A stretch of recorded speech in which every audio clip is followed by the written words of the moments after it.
Welcome to Ed's Not Dead. I'm Robbie Dodd. I'm joined by my co-host, Mr. Peter Crable. Hey, how's it going, Robbie? I feel very out of practice, and It's been a while since we've done this. There's been a number of things especially since come up.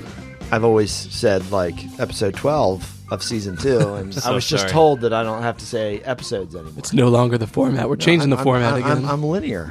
It's true. I want to go, one after the other. Mr. Sids. Hello. Welcome. At CH Siddons. At CH Siddons, at RW Dodd, and at Peter Crable, and of course at Ed's Not Dead PC. It's good to be back. It's good to be So glad Mr. Crable's well. He is goodness. well. Jeez. Whoa. We had On the mend. he had combo flu strep last week. Brutal. Everything. I don't recommend doing He that had to mumps yourself. too. Then he OD'd on prednisone. I was so desperate by the end of the week that they prescribed me some prednisone, and I was just like, how much can I take? Jeez. But it You works. started lifting weights. I did. I ran a marathon that day. We were going to record on Tuesday night, and you were on the IR. You came over and set up, and me and Casey were going to go it alone, weren't we? Go deuces. And Casey, whenever one of us is maybe possibly out of the mix, he you know, always brings guest up host. the guest host Guest topic, host. and I kill it every time. I know you do. Well, do you know the Wally Pipp story, right? I don't know who Wally Pipp is, but that Okay, sounds everyone funny. should know who Wally Pipp is. No idea who Wally Pipp is. All right, I'm gonna look it up. you're trying to Wally Pipp me or Crable. I'm not trying to Wally Pipp. Okay. Oh, Wally Pipp, New York Yankees. Okay, so tell He the was the story. first Yankee to lead the American League in home runs. And then you know what happened Due to to him? his famous replacement by Gehrig, Oh, players began yeah. to say they were Wally Pipps when replaced in a lineup, especially if it's due to a minor injury. See, and he That was, is so appropriate. Isn't it appropriate? So I just want you to know that if I ever am not able to record, I'm going to tell you all that it's okay to replace me with. I'm the going to host. replace you in a heartbeat. That's fine. I'm okay with it. Dude, I'm serious. If you go down based on what you've done when you tried to get guest hosts, we're definitely getting a guest. I'm telling you here We're- for the record, I'm okay with that. I'm not offended by We're it. either going to get Kaz, or Okay. we're going to get Gingerberry, Okay. or maybe Mama Kelly Phillips, Okay. one of them. And then if it's somebody that's, a torrid all-star pace, then they just got to stay in that seat, He's going to get Wally. Yeah, Pipp. you can't kill the hot hand. Anyway, folks, thanks for joining us. We got a great show. We're going to do some show feedback like we always do. We are going to talk about Kamala Harris's new, I would say it's the education Green Deal. Yeah, new proposal. Kind of, yeah. The only presidential candidate to have a substantial and actual detailed plan Yeah, so far. and it brings the federal government into local education issues in a way that would be kind of landmark, big, Intriguing, yeah. very intriguing. So we're going to talk about that from the Politico, and we are going to 'tis the season, March Madness. We're going to do a little bit of a NCAA education quiz. It doesn't have anything to do with education. But Okay, darn, I figured it. I mean, they're athlete students, not student athletes. So And Education Secretary DeVos. that's right. She's got a great new program for Right. kids Our favorite in the budget. Yep, our favorite segment, Dear Betsy. Dear Betsy. It's back. And I'll just tell you, if you haven't watched or heard any of the highlights from her testimony in Capitol Hill last week, do yourself a favor and go take a look-see. But she smiles so much. One's important, yeah, but, I can't think of,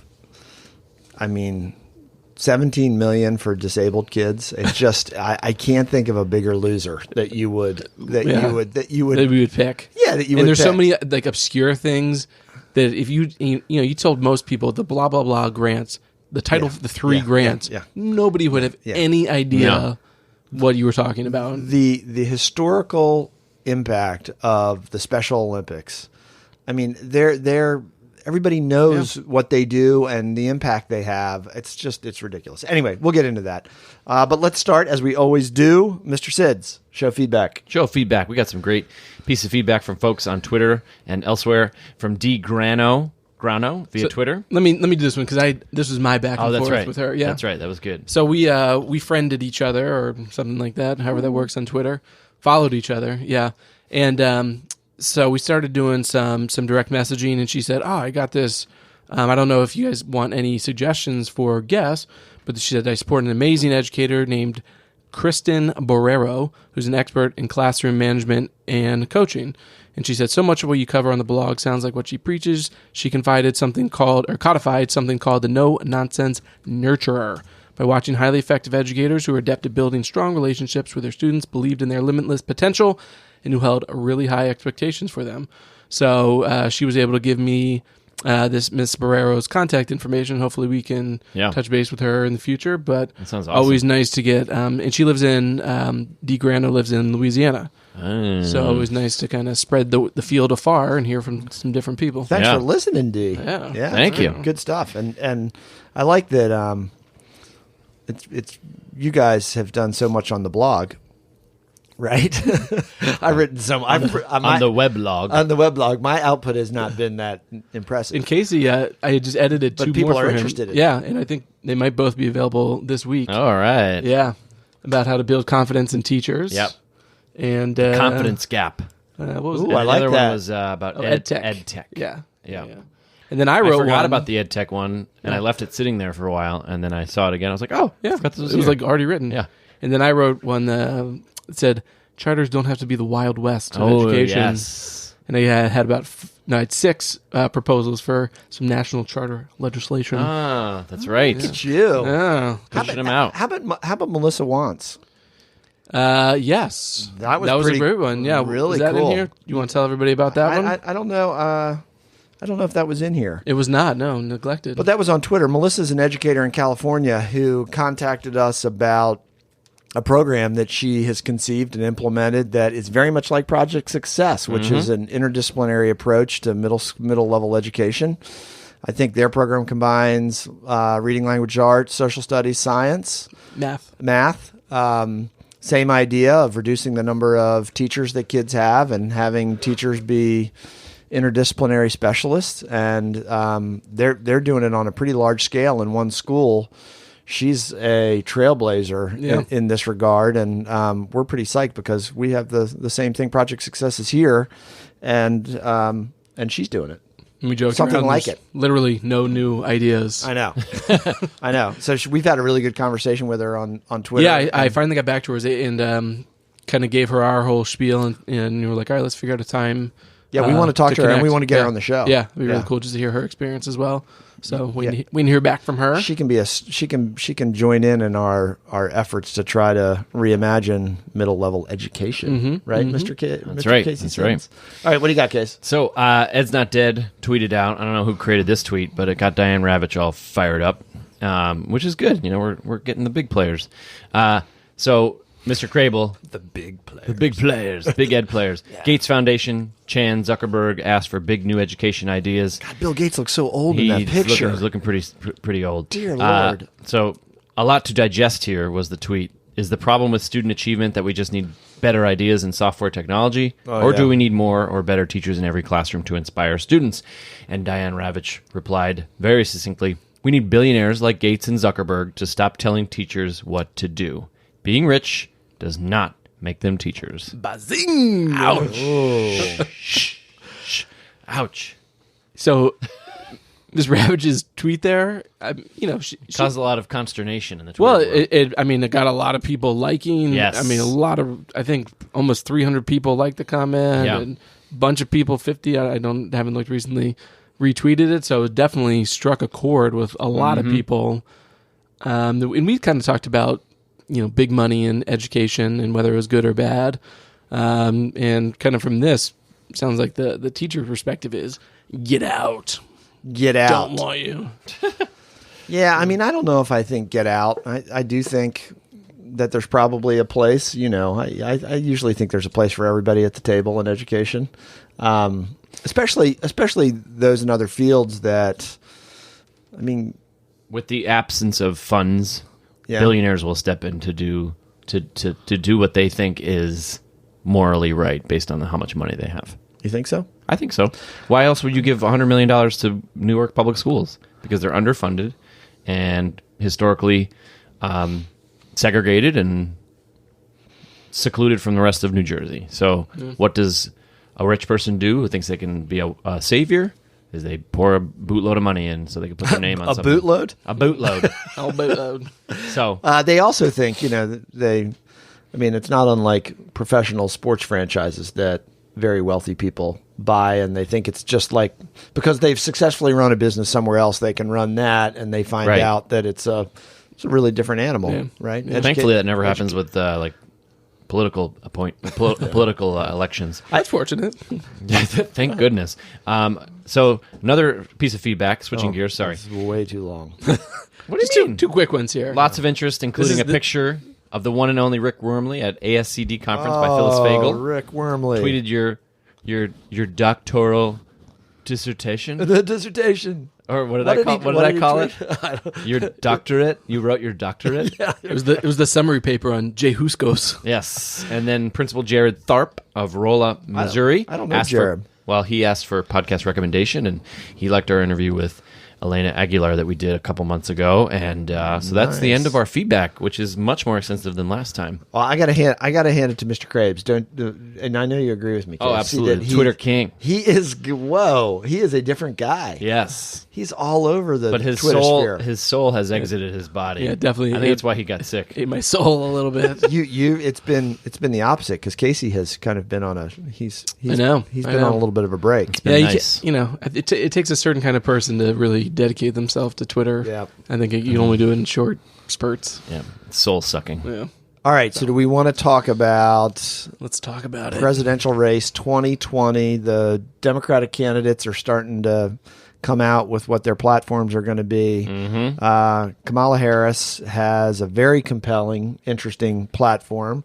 There's a great article in Politico that was written by Nicole Gaudiano and Christopher Catalago. Those are two good names. Mm-hmm. It's a really good piece on Harris's $315 billion snap. No, just saying. Yeah, that's a lot of money. That's a lot of money. Sorry, didn't mean to throw you off.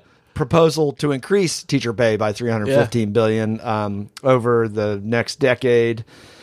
This would boost teacher pay, and it would bring the federal government into education in a way nationally and locally that doesn't happen all that often. Nope. So just a couple pieces of it. It would give the average teacher in America a raise of $13,500 or a 23% increase in their base pay. She proposes paying for it by strengthening the estate tax, possibly making the estate tax a progressive tax, and also cracking down on loopholes that let the very wealthiest get away with their wealth. And I think rescinding probably the current tax cuts. Yep. So also, I thought it was interesting. The authors point out in the article, I did not know this. Did you know this, guys? That overall the average teacher earns $1,000 less than 30 years ago when you adjust for inflation. Mm-hmm. Which is 11% less than similar people with similar amount of education. Yeah, I mean, that's really... I went into the profession almost 30 years ago. Yeah. And so that's weird for me to think in terms... Yeah. So that's disappointing. So what do you guys think about this proposal? And is it a winner? I think it's interesting. Two things. One is I think a lot of people are questioning, the politicos are questioning the idea and the purpose behind this, the political purpose behind this. But she's the only candidate to have a specific education proposal of all the major presidential candidates in the Democratic field. Meanwhile, Trump's proposal is to, cut special education funding. But so you think the cynical view of this and of some politicos is that it's just a grab for voters, right? These teachers are unionized. It's a very diverse, mostly female profession, and it's a voter grab. I think that I wasn't going. I'm not agreeing with that, but I'm saying that's possible. Right? Yeah, and I think it's appropriate to think that way. But what I'm saying is that it just goes to show you maybe that politicals are saying that it's not the best way to start in such a crowded field to propose that, while everybody else is proposing Medicare for all, transportation packages, all this other stuff. This person, but she's the only one to do it. It makes her stand out. It does make you stand out. We're talking about her on the show because of it. And it's the most. It would be the most federal funding for this kind of purpose in history. I think, at least for the United States. So, Mr. Krabs, You're our quantitative guy. For every $1 a state contributes to increasing pay, the federal government would invest $3 until the pay gap is closed. Yep. Yeah, I mean, so let me just start with the idea first. Yeah. I think it's a tremendous idea. Mm-hmm. I think, and that's again, we're not talking about whether she wins, it passes, none of that stuff. It's all about putting the idea on the table. It's all about saying, we underpay our teachers. Yeah. Let's pay them more money. Mm-hmm. Let's pay them commensurate with the amount of education that they're doing. Let's pay them commensurate with the amount of work and the importance of the work that they're doing. Mm-hmm. So many jobs in this country, I think of like childcare, mm-hmm. pre-K, mm-hmm. All the, even before pre-K. Man, those people are paid so meagerly. Yep. Peanuts. And they're taking care of our children. They're helping raise our children. Mm-hmm. So I think it really shifts the focus on what are our priorities as a country and what do we value. And, sometimes you change the values and then the laws change afterwards. Sometimes you change the laws and the values change afterwards. So I think it's a really good step in the right direction. So that's what I think about the idea. Mm-hmm. Now, the funding formula, to be totally honest, I don't know enough about kind of like how it would exactly work. But as I was reading it, and then the article made the point connection that I made was it sounded like a lot about how states could opt into Obamacare. So there was an incentive for states to go into Obamacare. Mm-hmm. So not every state goes in, but those that do receive a bunch of federal money in order to pay their teachers, which I think is fine. I mean, because Casey sent this out maybe a week ago before she had any actual plan about it. Right. And it was like, how is she going to pay for this? This is crazy. And there's the plan, and it's like, well, it's a reasonable plan.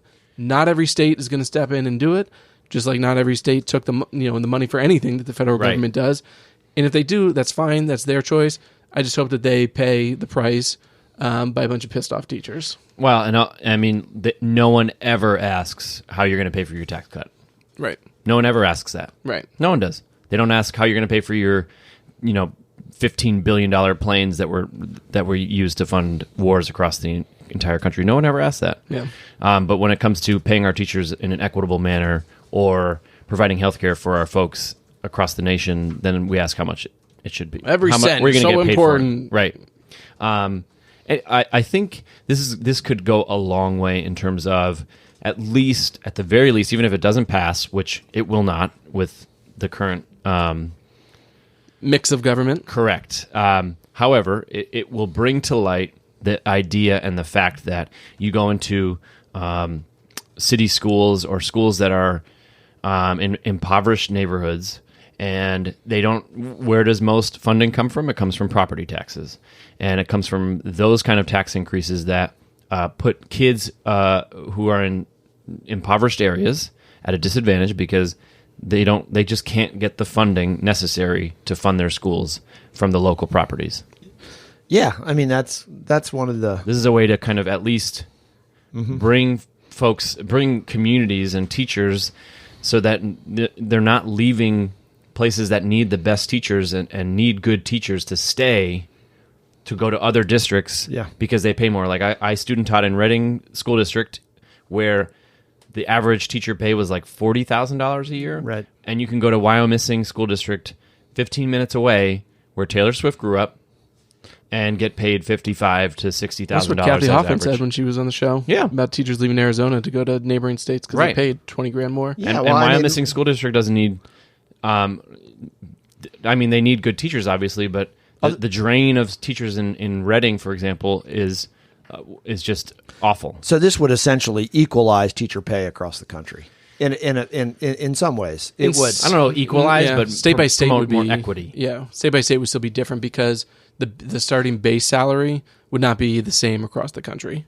Right. There was something about a formula about how that would be come up with. But let me ask you a question, Robbie. So the cynical view, as you said, is that it's a vote grab. Yeah.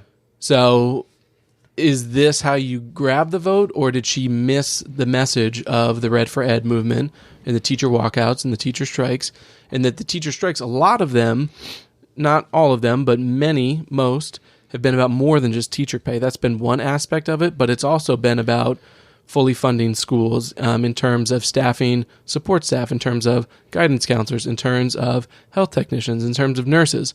So does this quell some of the reasons the teachers have walked out? Like, does it scratch enough of that itch? Well, I mean, I think most of what gets spent in education gets spent on people. I mean, that's salaries and healthcare. Correct. In any school system's budget, operating budget, it's people that you pay for. Right. And I think, to Casey's point, in order to make teaching attractive to people, the salaries have to come up. I mean, you got to pay. Mm-hmm. I mean, if we want to attract folks that can really have an impact on the profession and help kids, then we've got to pay better. Yeah. I think the federal government should have a larger role in this. I think one of the weaknesses of our national system is that we don't have any national system. Right. Is that education is not enshrined as a right nationally anywhere. No, we've talked about that constitutionally on the show. Yeah.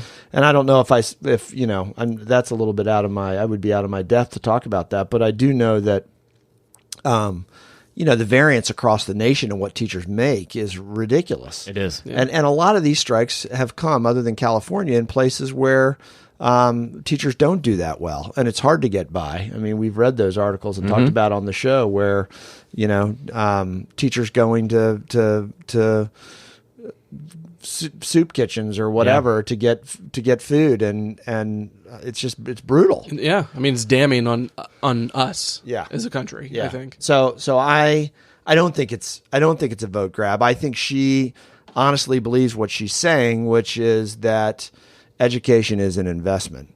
That when you invest in it and you pay teachers well and you invest in a school system, that you'll produce better outcomes. Yep. So let me ask, okay, and this can be for either of you. So what about this aspect of it?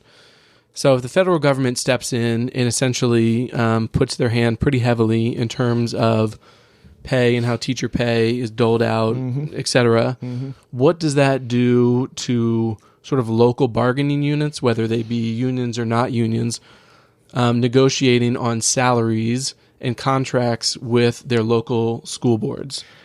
Does it undercut and diminish, and then now you have teacher bodies, again, union or not union, saying, we don't really have to negotiate with you. We need to negotiate with President Harris.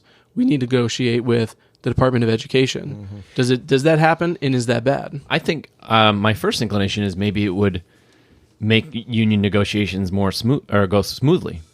Or at least focus on other, because you're focusing on other things. Let's focus on class size. Let's focus on wraparound services. Let's focus on the quality of our buildings in the capital budget, and the quality of where our teachers are working. But unions mostly negotiate conditions of employment. They do. They don't talk about capital budgets, really. No, but that's not what they do. No, I understand that, but it will drive the capital budget, because if you're working in a school where the ceiling is falling down and you have flooded schools and there's mold and lead in the water, that directly goes into the things that a union is going to negotiate for. I think the first thing they're looking at is teacher pay. I don't really know, Mr. Krabs. I mean, I don't know.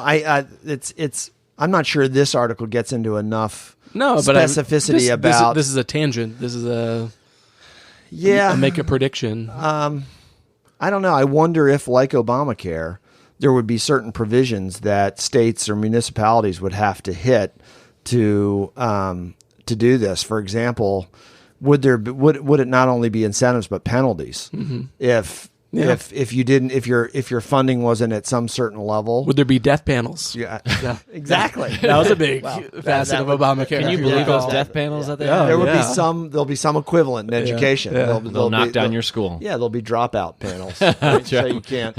Anyway, I think that's interesting. I don't know what role the unions would play, and how that negotiation. Where you because now you'd really have three players, right? You'd have the Fed, you'd have the local district, and you'd have the union. So how do those three come together to agree on what salaries? And it's funny because generally I support kind of the federal government being less involved. Generally, boo, in local in terms of local school decisions. But in this case, I'm like, oh yes, be more involved. Yeah, be more of a national equalizer. especially with something I think is pretty unequivocally good. I mean, I think if you look at teacher pay and things like school construction, for example, infrastructure, I'm totally in for more federal involvement. Yeah. But if you're talking about when you get into like the curriculum piece or what they're teaching, how they're teaching, then you get a little murky. I think. What about Common Core? I think it's a bipartisan. Well, that was bastardized by the right anyway. It was political. This is a non-political show. Come on. Education is inherently political. Okay. Well, sorry. That's unfortunate. Everything is political now. I wish we're going to edit that out. Okay, go ahead. Why? Talking. Anyway, what were we going to say? I interrupted. Why are we editing out? I didn't say anything bad. What's your point? You said the right bastardized something. It was bastardized by the right. You can edit that out too if you want. The right were involved in developing it, right? Chambers of commerce all across the country had something to do with the development of Common Core. Yeah. And it was falsely done. What do you mean? It was mischaracterized by certain folks on the right. Yes, it was. I agree. It wasn't. Is it dead? I don't want to get too far afield, but it's pretty dead. It's on the way out. I think it's not quite dead, but it's dead politically. It seems like. Yeah. It lost the battle of the public opinion. That's for sure. That's interesting that you it's are in the Mueller report. You tend to not want that much federal involvement. I think I come from another generation where I just remember my dad telling me that. What did Brown say in 1954? That school systems would desegregate with what's the line? You should know it. Both of you should know it. With all deliberate speed. Yes. Right? 10, 15 years later, systems local. If you left it up to local systems in the South, they would have never desegregated. Right. And now schools are more segregated than they've been since 1975. But that's not my point. My point is the federal government had to be involved. Right. But think about perspective, right? True. Your perspective on that is much like that is a very just cause. Yes. My perspective of what I've seen in my lifetime of federal involvement in education has been things like more testing. Yes. Has been things like true. Race to the top, which wasn't like intrusive or anything. It was just kind of like it was pretty. It was pernicious in some ways. Yeah. Yes, so I just haven't seen that much. If we want to put something forward that's like a truly magnanimous gesture. Yeah. And I'm like, wow, that's a big bold idea like this. Yes, get involved. Yeah, you haven't seen. I wonder if they will add in true good, and the Fed has tried to do true good in some ways, but not lately. With pay increases may come maybe more teacher evaluation measures. Oh, absolutely. Like what Charlotte Danielson was saying, the Praxis 3. Yeah. You can't. You know that's going to be... The Fed can't spend money without creating some accountability some structure. Coercive accountability. Right. And I like that. There you go. And I put something out on Twitter about that, how if we take away all testing and test scores, like, how do we kind of judge and evaluate the effectiveness of schools? Right.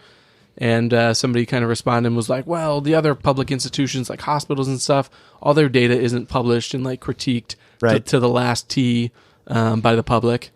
And I was like, well, I guess that's kind of true. Yeah. So, but I do think it does bring up the point of what fills that void in terms of how do we judge and or evaluate schools societally to know if they're quote unquote good. Yeah.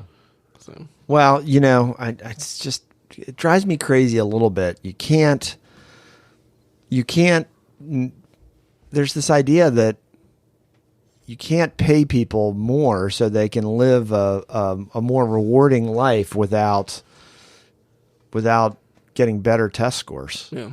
There are other. That's a great point. There are other reasons that it's important to pay people a salary that they can freaking live on. Right. Yeah. Yeah. Anyway, all right. Only test scores. Yeah, only test scores. We want to thank Nicole Gaudiano and Christopher Catalego for letting us talk about their wonderful piece in Politico about Kamala Harris's teacher pay price tag. Sure. Anyway, all right. What's next, guys? Break, and we're gonna take a quick break. March Madness. Are we Dear Betsy? Go get some popcorn. Are we up against it? We're up against the break. We're up against our producers telling us. I have to admit, I've always the producers in my ear. Yeah, I hear them. Okay. All right. All right. 3, 2, 1. We got to go. Don't go away. We'll be right back.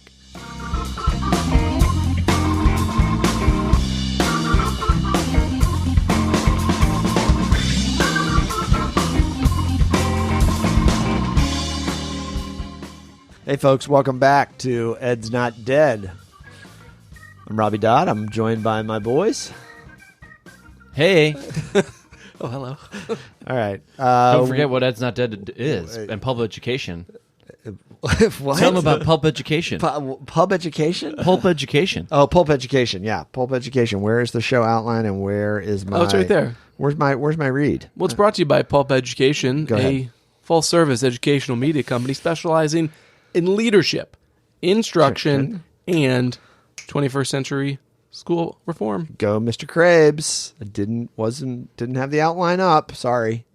Anyway. Jeez, Lou. All right, we're back. Quiz show time. Oh, are we ready for What the do quiz? you got, Mr. Oh, sweet. Since it's NCAA and since you know... I like that you, shirt. Thank you. You both know I love sports. Do you want to do a shout out on your shirt? Sure. What is it? What's it say? So Mr. I went to an Sims? event this morning Yeah. called the Bond event, which is Right. all about building our network of diversity.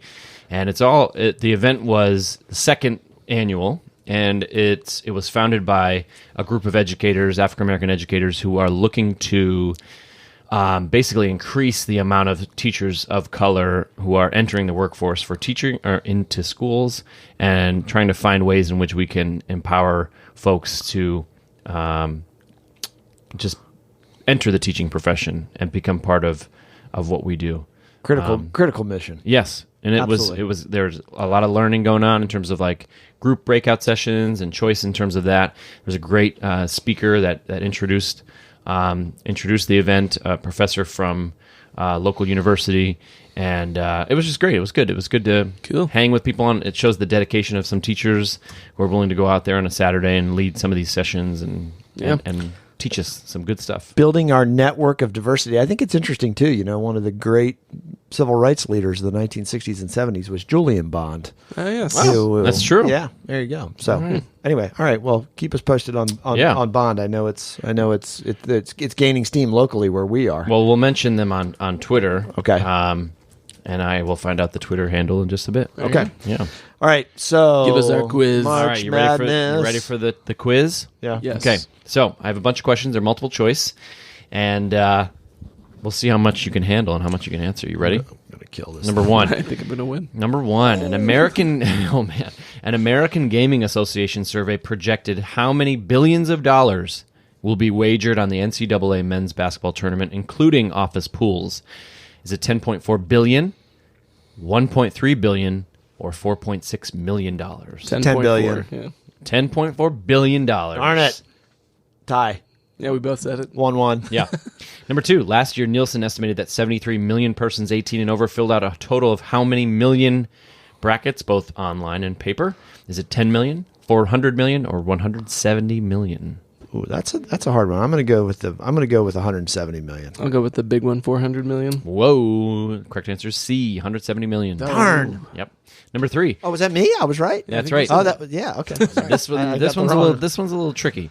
Number three. There's a 1 in 9.2 how many illion chance billion. that someone could correctly pick the winner of every game in the 64-team NCAA tournament. Is it A, catatillillion? I don't know how to say it.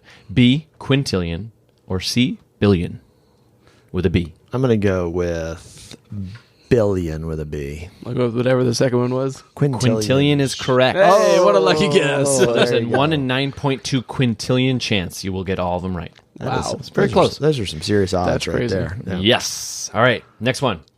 Number 5. Actually, we're going to skip that one. So, next one. The first tournament was 80 years ago in 1939 with 8 teams. Which team won the first NCAA tournament? Is it A, Oregon, B, Michigan State, or C, Tulane University? I'm gonna go with Tulane. I'm going with not Tulane. I'm going to go with Oregon. Oregon is correct. Hey, look at me. All right. Look at you, Last two. Mr. Krabs. Are you a Tulane grad? I am a Tulane. I grad. didn't even go with his alma mater. Not much of a basketball history. No, but you I know, think they finished 4-27 this year. or Not something bad, like not that. bad. That's bad. Next one. This team has won the tournament 11 times, more than any other school. Kentucky. Kentucky ranks second with 8 championships. North Carolina is third with 6 Oh, titles. UCLA. Is it A, Oregon, It's B, UCLA. Michigan State, or C, UCLA? UCLA. UCLA. Next one. At 66 years, Harvard from 1946 to 2012 has had the longest drought between NCAA appearances. The longest current drought is this school, a private Ivy League research university in New England, who made their last appearance in 1959. Dartmouth. I'm just Is going it to multiple guess. choice? I was going to. Don't do multiple choice. A? Just have us guess because we know what they are. We know they're Ivies, so I'd guess Dartmouth. That was a great one. I'll go research institution. MIT is not an Ivy League school, It is is it? not. Don't go Penn because Penn's No, been in there. they're good. I'll say Brown. Oh, nope, Dartmouth. That was a good one. That was good. I didn't even I have was good then I choices. started thinking Columbia maybe. No. Okay. All All right. right, so I have one more. It's a red light challenge. If You want it? it's a good one that we can just guess, don't give us the options, the Okay. choices. Yeah. Of the 81 tournaments, there have been 5 schools that have appeared in over half of them. Name 3 of 5 of these schools, and you will win. Kentucky, Ding, Duke, ding, UCLA. ding. Give me 2 more. I'll let you North go. Carolina Ding. Oh, that's a good one. And one more. and Indiana. Nope. Kansas. Kansas. Oh, that well was done. good. Well done. Yep. Kentucky at 58, North Carolina at 50, Kansas at 48, UCLA 47, and Duke 43. They are the blue bloods. The true blue bloods. I didn't understand that reference when I saw it College- on Twitter this morning. college- The Blue Bloods. Oh, you didn't? Totally did not understand it, but I I don't appreciate- understand where it comes from. I just know what it means. Is it because they all have blue in their jerseys? Or is it I 'cause said I they're- don't know why it's called. Or is it that. because they're rich? Like the old. They're Blue rich? blue bloods is a reference to old money, to affluence. Okay. Oh, I don't understand. Does UCLA have I old don't- money? I don't understand. No, but it's just a It's like the aristocracy. of college just 'cause basketball. They're the the blue bloods history, of college yeah. basketball. That makes it okay. I'm glad someone explained that to me. Just like 2 out of 3 of us just- didn't know that, Okay. but you made fun of us for it. And No, I didn't really make fun offended. of you. I just you learned that today, and you learned about being Wally pipped. I'm getting learned. Learned. Francis Frost also gave us a hard time about not knowing what a blue light special was. I know she did. Yeah, she I did. was like- I think Kmart. I think that might be a generational thing. That there are some old people phrases and words that you guys don't know. It's entirely possible. Didn't Creedence sing about that? What's that? They did? Blue Light Special? You're I don't know. moron. No, what song was that? Midnight special. Midnight Special. Just a midnight He called me a special. moron He for did. that. That That's was good. mean. That was Let very me tell you a funny, totally non-related story before I go that I've not told you guys. Oh no. So I went to this was like 2 weeks ago or so. He set this up. This better be funny. So I stopped at McDonald's like 2 weeks ago on the way Okay. home to get some coffee. I thought it was a drive-through. Was why I stopped. Little Mickey D's. Little Mickey D's coffee, and I was like, "Oh, they have like fancy drinks." But they only had fancy drinks. they only had single espressos, and my jam on the way home is a double espresso. So I ordered 2 single espressos, and it's like taking forever. And they're like, there's like people looking at the machine, and they keep going over and looking at it. I'm like, what's the deal? And then I see some coffee come out, and I'm like, is it broken? And finally, I'm just like, just give me whatever you got. It's fine. So they bring it over to me, and it's an entire 12-ounce cup full of espresso. So the whole time they're sitting back there going like, I think the machine's broken. It's only spitting out like an ounce of coffee. This guy's going to be so pissed. And so they kept hitting it over and over again. And it gave me 12-ounce espresso. But you like that. I mean, I drank like some of it. And Jeez. But you like to be highly caffeinated. Those poor kids, they're like 15 years old. They don't I even know know, what espresso is. I know. That was so funny. Kept hitting the button Yeah. until it filled up. Until it filled up. I, They're like, the machine's calibrated wrong. I'm even impressed that you went to a McDonald's. Do you I know, didn't know McDonald's had espresso. Do you know that does. I've eaten fast food 3 nights in a row? Wow. Jeez. The last 3 nights. Do you feel bad? Can I name the Yeah, places yeah, I All went? right. Sure. Wendy's, That was the third. Chick-fil-A. No. No, Roy Rogers? Roy Rogers. Roy Rogers was a double. 2 nights in a row. Whoa. A chicken sandwich? No, the large roast beef with cheese. Okay. 2 Where nights is- in a row. The same Where is thing? Roy Rogers. And I can see it, right? Is I'm it, looking is it at in it. like is it like a hip punch? It's the back fat right here. Got It's like a little ridiculous. bulbous thing here. Oh, it's so good. Roy Rogers is one of the great. What'd you say? Roy Rogers. They used to have the Fixins bar. Yeah, the Fixins bar. Oh, do Roy they still Rogers. have it? Yeah, they I used have. to Yeah. crush some pickles. Oh yeah, they have the Fixins bar with the Roy's barbecue sauce. Oh man. Oh man, it's so. That's You don't pretty go to good. Roy Rogers ever? They don't. I'm a vegetarian. They don't have anything that's vegetarian. No, They they have have buns. big meaty sandwiches that are so They delicious. got the meats. I have really Yeah. fond childhood memories of Roy Rogers. Oh yeah, it's Roy good. Yeah, Rogers. Yeah. I just get the meat sweats when I go there. It's so awesome. And then Wendy's was good. I had the double cheeseburger last night with the fries. Okay. and the very large Coke. Oh my God! So Are you having I've- heart palpitations? No, I've had some stress lately, Yeah, so it's been a little bit of my brain. Had a little bit too much cortisol, and looking to the soothe- fast soothe. food takes care of it. I did have Wendy's fries recently. Wendy's fries are okay. I like them a lot, and I asked Sarah if I can get a Frosty, and she denied me. So you don't do fast food, but if Crabes, Yeah. French fries. Crabes, if I stop. okay, French fries. You can go fast food sometimes. No, Not ever. never. All right. So I can't even get a top 3 fast food restaurants out of you. Crable's an elitist. He is that an sense. elitist. He's not it. Top 3 fast food restaurants. I mean, they would all be like from my childhood, but yeah, maybe What's number 1? McDonald's. Okay. Yeah. Yeah. It's a clear cut number 1. Number Yes. 2. Number 2 is probably Wendy's. Yeah. Same. And number 3. Roy Roger's. No. Arby's. No. Hold on. It's a loop. Taco Smell. There you go. Taco Bell. Man, Taco Bell is good. Taco Bell. I know. That Taco Bell that's from late nights at Tulane University or something. Yeah. Jeez. It's a late night place. It is. It is a late night, like late teens, early 20s. I still Mine make is- double decker mine is- tacos at home. Really? Oh, you can go. Yep. Yeah. Yeah, I would my 3 would be Mickey D's for sure, then Wendy's, and then Mine is Sheets, third, number 3. Sheets is good. Sheets is good. Yep. What's your number 3 before? Roy Roger's. Okay. Do you know that I called Sheets's for the first? Let's go to Sheets's. Sheets's. I like that place, Sheets's. It's great. You guys been anyway. there? It's so good. Sheets Yeah. is. That's At a- gas that's- station with fries. That's a PA thing. It is. Yeah. Yeah. That Mike Sheets. You stop there when you go home all the Yes, time. I do. Betcha. Yeah. Anyway, all right. Well, that was a good quiz, Mr. Sids. I'm glad you liked it. Thank- Who won? Thank you. Actually, I think it was 2-2. You're all winners 2-2. here. Yeah, You're all winners we all here. get a we Yep. all get a trophy. You all get a trophy. We went so long in that segment that my computer timed out. By the way, I saw Julian Bond speak when I was in college. Wow. Very impressive, and I was just reading up on him. And rest in peace. He died in 2015, and he left quite a mark on the civil rights movement. I'm sure. Yeah, And the Bond project for that I went to today, it's at BOND Educators. Got it. So Got we'll it. hook them up. We'll mention them. There you go. Maybe we'll get some followers from that and help them get some followers too because they're doing great work. Yep, very cool. All right, folks. Once again, as always, spread the word about Ed's Not Dead. Thanks for tuning in and listening. If you have any show feedback, hit us up on Twitter. You can leave comments on Facebook. Give us a rating. Give us a rating. We always like those ratings. We do. And check out the website, edsnotdead.com. Crable and Siddons, they put my name on there on the blog, but I really do very little. But they're prolific writers about all things education. I'm proud of you guys for doing all that. Thank you. One of these days, I'll join in. You can find me at RW Dodd, at CH Siddons, at Peter Crable, and of course, tweet us at Ed's Not Dead PC. All right, really quick, what are you doing for the rest of the day? Gonna go home. Final 8 tonight. Yeah, eat outside on the deck. Okay. Ooh. By the time this airs, got a new deck? will the national championship be over? No, this is gonna come out on Monday. So just at the end of the Elite Eight. Got it. Yeah, so we'll know Okay. our Final Four. All right, so you're going to go on the deck and Yeah. and And then watch some.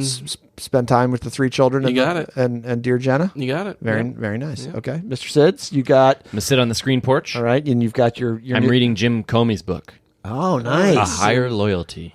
It is You are so good. Is it good? And I haven't even touched any of the current era stuff. Okay. He's got what an incredible. I mean, there's just so many stories. All right. All right, we are still working on getting Randy Weingarten on the show. She's been wonderful. She's been putting up with our technical issues. She has. We've had some technical issues. Crable can't get the right chords, but She's also a very busy lady. She is a busy lady, but That's true. That's but true. she's been really gracious. super cool. Yeah, Yeah, we'll we're get her gonna- on. yeah. when we can all make it work. Right, and I need to reach out to Phyllis Fagel. We're going to Yeah. get her on the show. Yeah, yeah. Anyway, thanks, folks. Spread the word about Ed's Not Dead. We will catch you next time. Have a great night. See ya.